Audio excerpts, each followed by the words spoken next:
bienvenue à tous. On va continuer la lecture du Srimad Bhagavatam. Donc on en est toujours au 3e chant, 4e chapitre, verset 36.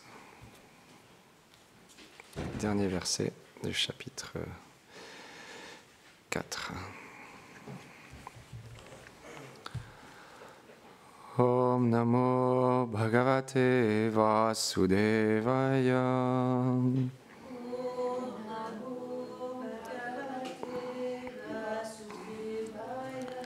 Om Namo Bhagavate Vasudevaya.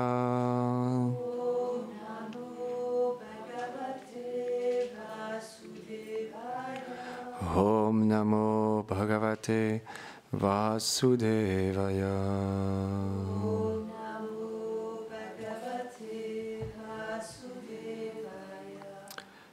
Karindya Katibi Siddham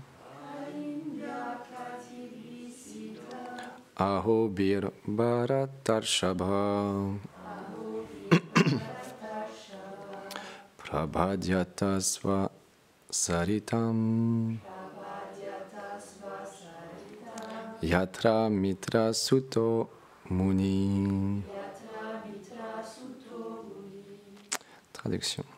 Après avoir passé quelques jours supplémentaires sur la rive de la Yamuna, Vidura, le plus beau joyau des dévots du Seigneur, alla à l'ermitage du sage Maitreya sur la rive de la rivière sainte du Gange.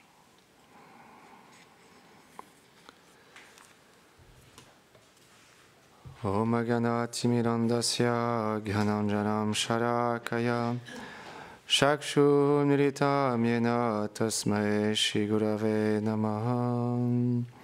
Namaham Vishnu Padaya Krishna Prestaya Bhutare Shrimati Bhakti Vedanta Swami Niti Namine. Namaste Sarasvati Deve Gauravani Pracharine Nirveshesha Shunyavadi Pashyatya Deshatarine. Jai Shri Krishna Chaitanya Prabhu Nityananda Shri Advaita Gadadhar Shivasadi Gaura Bhakta Vrinda. Hare Krishna Krishna Krishna Hare Hare Hare Rama Rama Rama Hare Hare. Vrindaye Tulasi Devyaye Priyaye Keshavasya Krishna Bhakti Pratyadevi Satyavate Namo Namaha. Vanchakarpatarubhyacha Kripa Sindhubhyahevacha Patitanam Pavanebhyo Vaishnavebhyo Namo Namaha. Avant de commencer à parler, j'implore les bénédictions de mon maître spirituel ainsi qu'à Srila Prabhupada, toute notre fédération spirituelle, toutes les dévotes et les dévots ici assemblés, pour glorifier le Seigneur suprême. Dans le verset précédent, Vidura s'est expliqué en entendant que Shri Krishna avait pensé à lui. Vidura, le cœur emporté par l'amour, se mit à pleurer fortement quand Uddhava partit pour Badalikashram. Et donc là, ici, on voit que Vidura, il va prendre l'association d'un autre Vaishnav, Maitreya, parce que c'est le principe des Vaishnavas, c'est qu'ils aiment être associés avec d'autres Vaishnavas. Parce qu'à travers cette association, ils peuvent entendre et parler sur Krishna. Et Vidura était vraiment quelqu'un d'exceptionnel parce qu'il a tout fait pour aider son frère. Bien que son frère était dans l'ignorance et tellement attaché à son fils Duryodhana qu'il n'a pas pu empêcher cette bataille de Kurukshetra. Mais Vidura, il a tout fait. Malgré les insultes de Duryodhana, le fait que son frère ne l'écoute jamais, il a essayé encore et encore et encore. C'est ça la compassion. Un Vaishnav, il a toujours de l'affection pour les êtres vivants. Et Vidura, il avait tellement d'affection pour le Seigneur suprême qu'il était prêt même à aider des personnes qui ne voulaient pas être aidées. parce que Dhritarashtra, dans cet attachement excessif envers son fils et l'illusion, est venu s'emparer de lui, et il n'a pas pu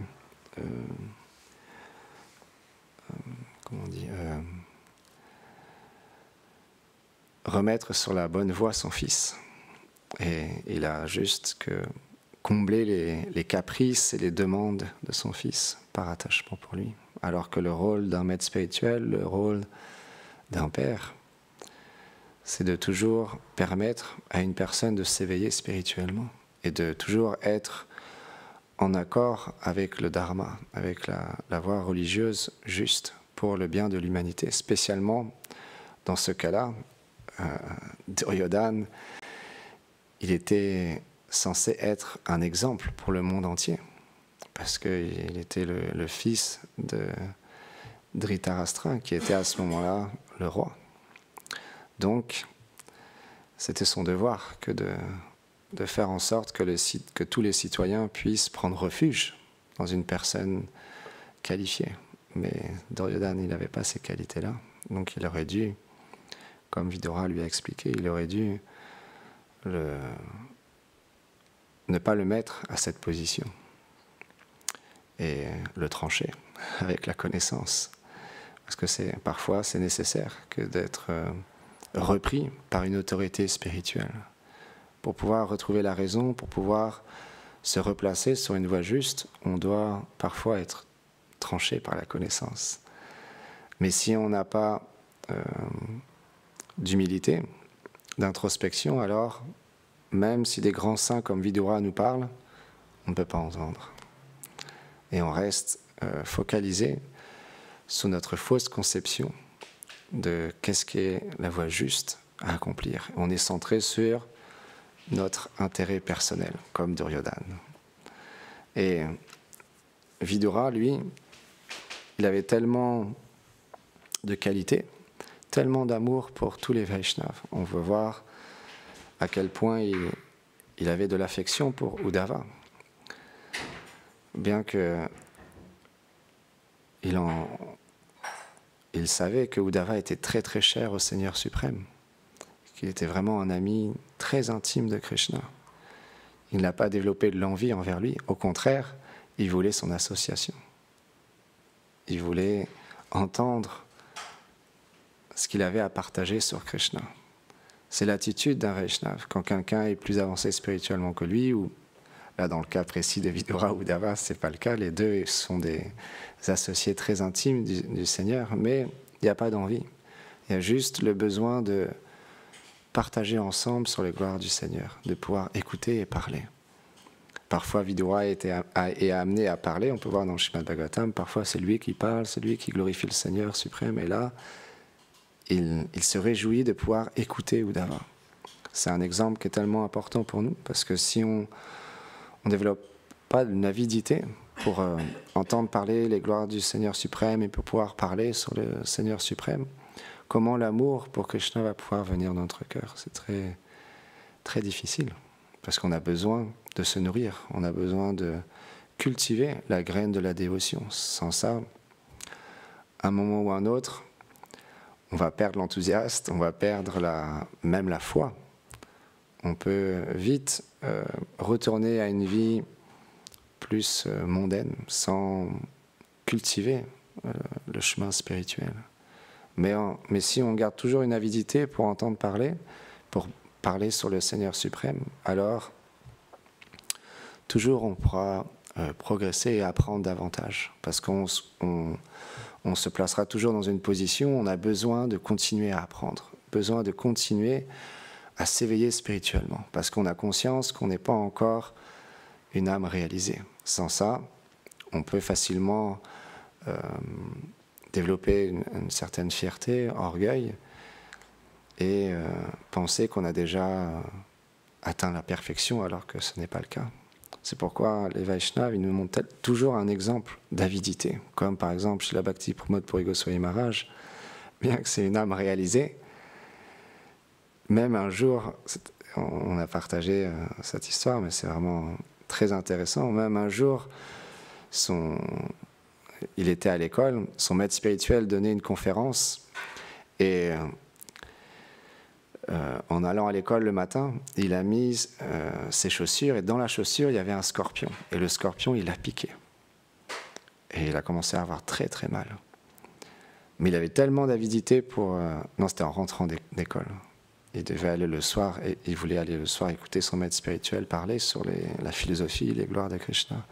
Il n'a rien dit. Il a fait comme si de rien n'était. Il est allé écouter la conférence et pendant toute la conférence, il a écouté avec une grande attention malgré la douleur. Et à la fin, Srila Bhaktisiddhanta Saraswati Thakur Prabhupada lui a dit oh, il semble qu'il se passe quelque chose. Et Srila Bhakti-Pramod Maharaj a dit oui, en fait, je me suis fait piquer par un scorpion, mais bon, j'avais tellement envie de pouvoir vous écouter que je suis quand même venu. Et il a été vraiment touché par l'avidité de son disciple d'entendre la philosophie. Et chez la Prabhupada aussi, chez Bhaktisiddhanta Saraswati Thakur Prabhupada, il remarquait l'intensité et l'intention que notre Srila Prabhupada, Bhaktisiddhanta Swami Prabhupada, avait dans le Harikatha. À quel point il adorait écouter des heures et des heures parler sur les gloires de Krishna. Et c'est pour ça que lui-même, on peut voir, il a une telle aisance, une telle expertise, un tel pouvoir quand il parle. Il a révolutionné le monde entier à travers la parole, à travers le chant du Mahamantra et la narration du Srimad Bhagavatam, la Bhagavad Gita, le Sri Chaitanya Charitamrita, toute la philosophie Gaudiya Vaishnava. Parce qu'un Vaishnava, il est mis en pouvoir pour accomplir différents services. Et on peut voir chez la Prabhupada, il avait une telle puissance. Il pouvait parler à n'importe qui, il pouvait répondre à n'importe quelle question, mais avec tellement d'humilité. Et une humilité puissante. C'est expliqué chez la Prabhupada, il était comme un roi, très fier d'être un Vaishnava, très fier d'être un dévot de Krishna. Mais toujours il y a l'humilité. C'est comme on a expliqué, c'est inconcevable. En même temps, il y a l'humilité, mais en même temps, il y a la fierté. C'est déconcertant. On peut voir chez la Prabhupada, sur les vidéos, sur les photos, il se tient, il est comme l'empereur du monde. C'est expliqué. Souvent, les Vaishnavas, ils disent, Prabhupada, il était comme un empereur. Conquérant. Il était venu pour conquérir le monde entier. Mais pas dans une guerre... on dit fratricide, non, je ne sais pas comment on dit. C'est ça? Fratricide. Des fois, il y a des mots comme ça qui nous passent par la tête. C'est pas exactement ça. Où il y a des milliers de morts, et puis c'est simplement une guerre de territoire, et on est juste désireux d'obtenir un nouveau pays pour notre satisfaction personnelle, pour montrer qu'on est le plus fort, le plus puissant. Non. Prabhupada, il était conquérant du monde à travers l'amour. Parce qu'il voulait donner « Chant and be happy », c'était son slogan. « Chantez et soyez heureux ». Parce qu'il voulait donner le bonheur à tous les êtres vivants. Et quand on a trouvé le bonheur intérieur, chez la Prabhupada, il avait le bonheur bien plus que ça, un bonheur illimité. C'était expliqué, quand Prabhupada il souriait, c'était comme un océanique. C'était comme un océan de sourire. Quand il riait, pareil. Parce qu'il y a comme on expliquait ces derniers jours, il y avait un bonheur intérieur imperturbable, illimité. Chez la Prabhupada, il rayonnait de bonheur. Et donc, il voulait donner cette chose-là aux êtres. Parce que la bhakti, la dévotion, c'est le bonheur le plus grand. Bien sûr, on goûte à un bonheur dans ce monde. Quand on achète un nouveau vêtement, on est content, bien que moi, c'est compliqué. Quand j'achète un nouveau vêtement, mon mental est tellement agité que je me dis « Oh, j'aurais peut-être dû prendre une taille au-dessus, une taille en dessous, j'aurais peut-être pas dû prendre celui-là, j'aurais peut-être dû prendre un autre. » Le monde matériel, c'est tellement compliqué. Mais il y a des êtres qui sont plus simples que moi. Quand ils achètent un nouveau vêtement, ils sont tellement contents. Il y a un bonheur qui est là. Quand on achète un nouveau téléphone, une nouvelle voiture, on expérimente du bonheur. On va dans un pays paradisiaque, on peut nager dans une eau à 35 degrés, transparente, avec des beaux poissons, et puis c'est tellement merveilleux. On expérimente différentes sortes de bonheur. Mais les Vaishnavas expliquent que c'est un bonheur qui est temporaire, qui est simplement là dû à notre karma passé, où on expérimente un peu de bonheur et un peu de souffrance. Parfois, c'est vrai, dans ce monde, il y a des êtres, ils expérimentent plus de bonheur. Donc quand on leur parle comme ça, la philosophie, le fait qu'il y a de la souffrance dans ce monde, ils ne comprennent pas, parce qu'ils n'expérimentent pas cette chose-là. Mais comme Gorananda a expliqué avec cet exemple, dans le commentaire d'un discours d'un chrétien, une personne a dit « Non, moi c'est fini, je ne veux plus revenir dans ce monde, j'ai tellement souffert dans ce monde que c'est fini, je ne veux plus revenir dans ce monde. » Parce qu'il y a des êtres, ils souffrent beaucoup dans ce monde. Mais c'est expliqué, Krishna l'explique, le karma, suivant les actions qu'on accomplit dans les vies passées, on génère des bonnes ou des moins bonnes actions et on expérimente plus de bonheur ou moins de malheur ou équivalent ou plus de souffrance, moins de souffrance et très peu de bonheur. Donc c'est très aléatoire dans ce monde, il y a toutes sortes de personnes. C'est pour ça que la philosophie elle va résonner à différentes sortes de personnes. La majorité des êtres vont vers un chemin spirituel parce qu'ils souffrent. Très peu vont vers la connaissance, vers la spiritualité parce qu'ils veulent comprendre la vérité absolue. Beaucoup vont parce qu'ils sont dans la souffrance, quelques-uns parce qu'ils veulent des richesses, ils adorent le Seigneur parce qu'ils veulent avoir quelque chose en retour. Et le quatrième, c'est les richesses parce qu'on souffre, parce qu'on veut la vérité, et la curiosité. Merci Ashesha. Et la curiosité. Mais voilà, il y a différentes sortes de personnes. Et donc, Srila Prabhupada nous a donné le moyen le plus facile et la garantie qu'en suivant ces instructions, on atteindrait la paix intérieure, la béatitude pour l'éternité. Parce qu'il y a l'expérience qu'on a dans ce monde, mais il y a l'expérience dans le monde transcendantal. Et quand les Vaishnavas ils parlent sur l'aspect transcendantal, c'est parce qu'eux-mêmes, ils ont l'expérience de cette sphère transcendantale, spirituelle, qu'on appelle Goloka Vrindavan. Et c'est ce pourquoi on est fait. Donc, Srila Prabhupada, quand il veut donner le Chant and be happy, chanter et soyez heureux, c'est heureux pour l'éternité. Mais comme on expliquait hier, c'est un bonheur Satchit Ananda, fait d'une félicité qu'on ne peut même pas imaginer. Simplement, les Vaishnavas qui ont cette expérience, ils savent à quel point c'est tellement précieux de chanter les saints noms, d'écouter sur les gloires du Seigneur.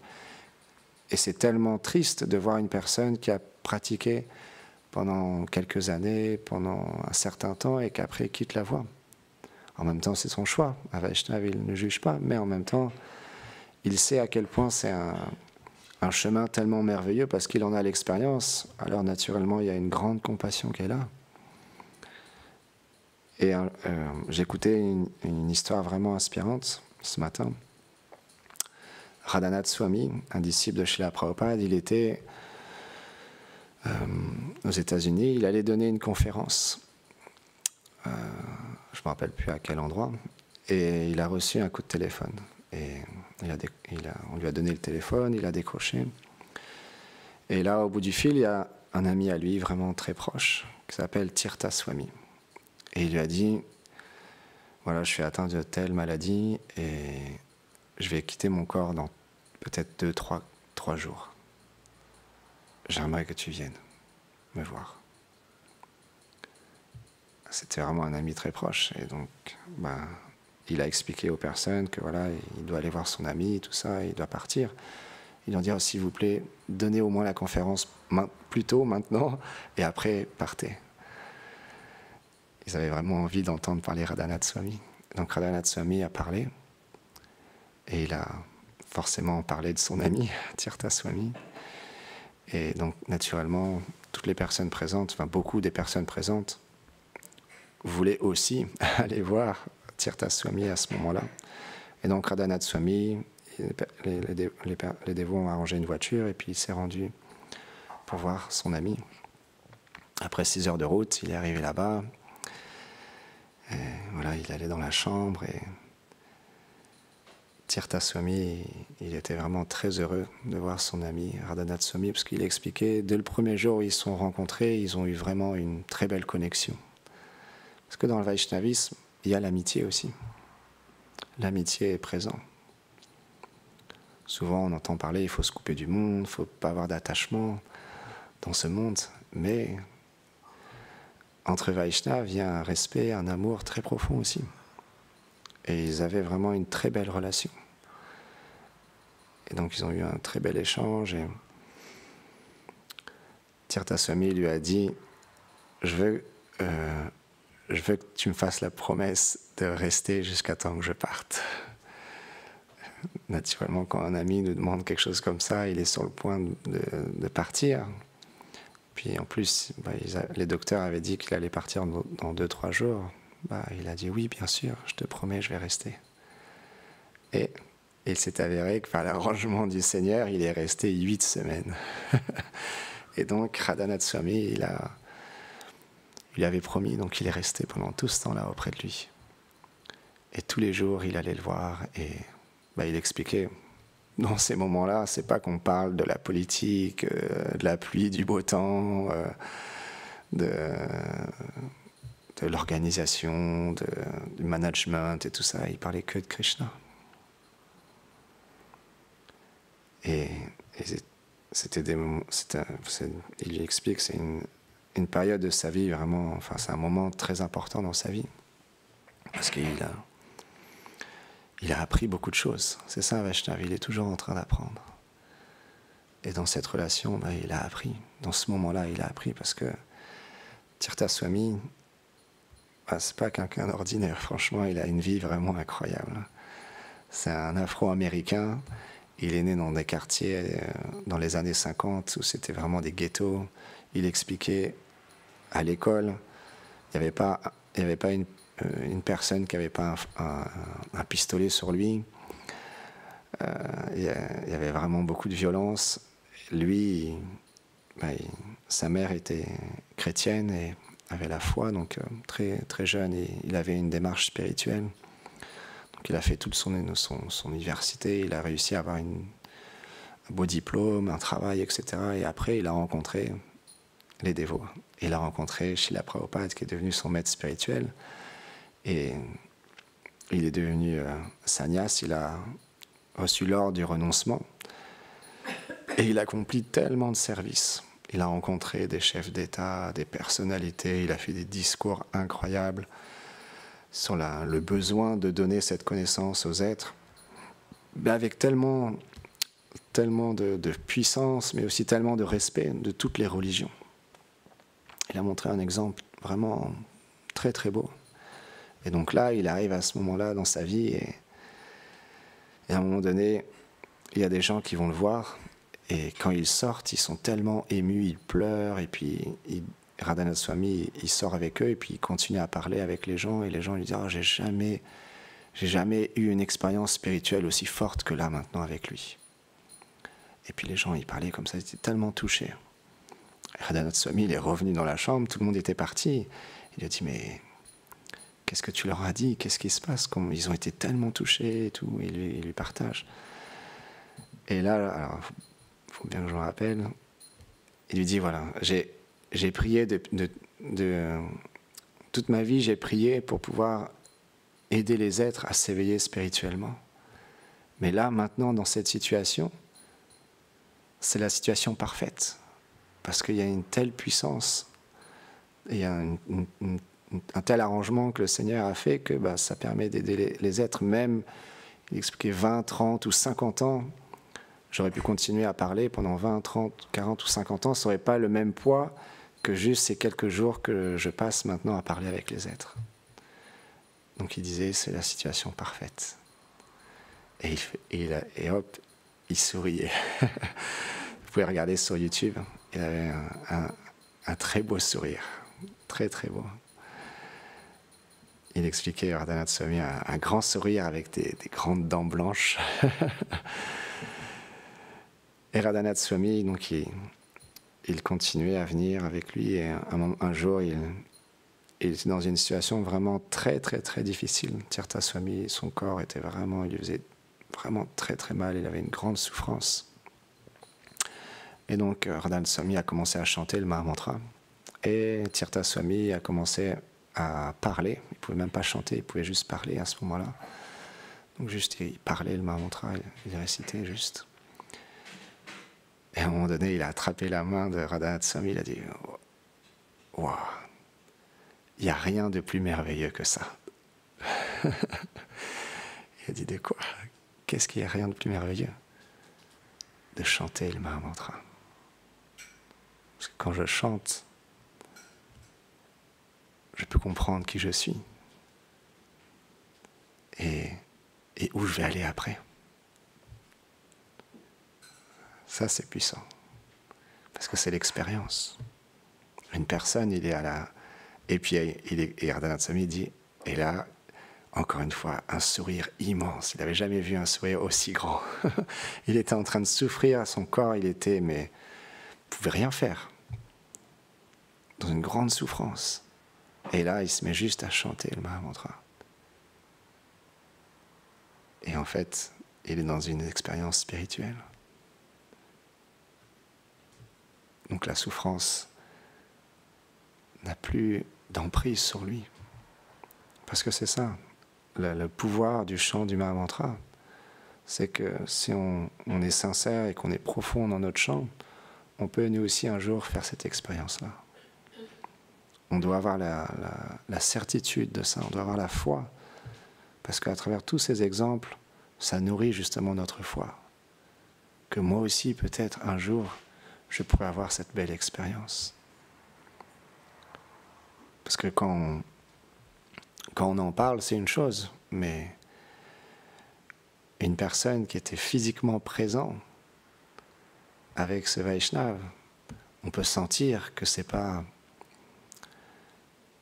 une tricherie, c'est pas juste des paroles en l'air, c'est une expérience réelle d'une personne qui, dans ce moment-là, il chante et il a une expérience profonde. Par exemple, Govinda Maharaj m'avait expliqué qu'il avait lu un livre que Tirtha Maharaj a écrit.